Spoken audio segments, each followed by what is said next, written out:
Shooting এ গিয়েছিলেন, সেটা production house এই তালসারিতে, বা চ্যানেল বা দায়িত্বশীল ম্যানেজার,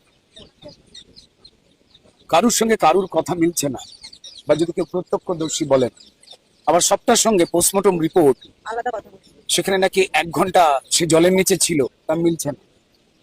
একটু আগেই ওই হোটেল, যে হোটেলে ওরা ছিল, সেই হোটেল থেকে দায়িত্বশীল কিছু লোক আমায় ফোন করেছিলেন, যাদের আমি চিনতাম। তারা বললেন যে 1 ঘন্টা জলের নিচেও ছিল না।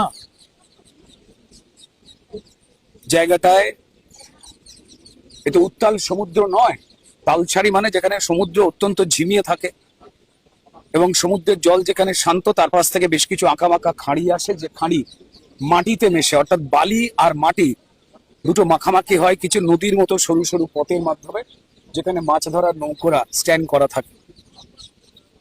সেইখান থেকে শুটিং হচ্ছে।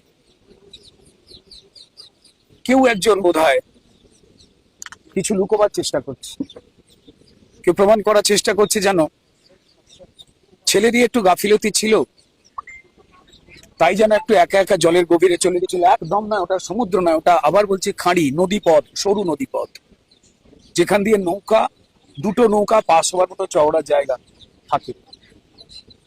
জল অত্যন্ত শান্ত, সেখানে বিরাট চওড়া তুমুল এমনটা নয়। জেনারেল শুটিং এর পরে ড্রোন শট নেওয়ার সময় এই বিপত্তি ঘটে বলে অনেকে বলছেন। আমি প্রযোজনা সংস্থা হোক, চ্যানেল হোক, যারা নিরাপত্তার দায়িত্বে লোক যাদের রেখে দেওয়া উচিত, নিরাপত্তা আছে কিনা দেখে শুটিং করতে যাওয়া উচিত, এবং তার সঙ্গে রাহুলের যারা সহ অভিনেতা অভিনেত্রী ছিলেন, কোথাও তাদের বয়ানের মধ্যে মিল থাকছে না। প্রত্যক্ষদর্শীদের ঘটনা, পোস্টমর্টম রিপোর্ট, এখানে মিল থাকছে না। নির্দ্বিধায় বলা যায় কেউ কোথাও একটা কিছু ভুল তথ্য দিচ্ছেন।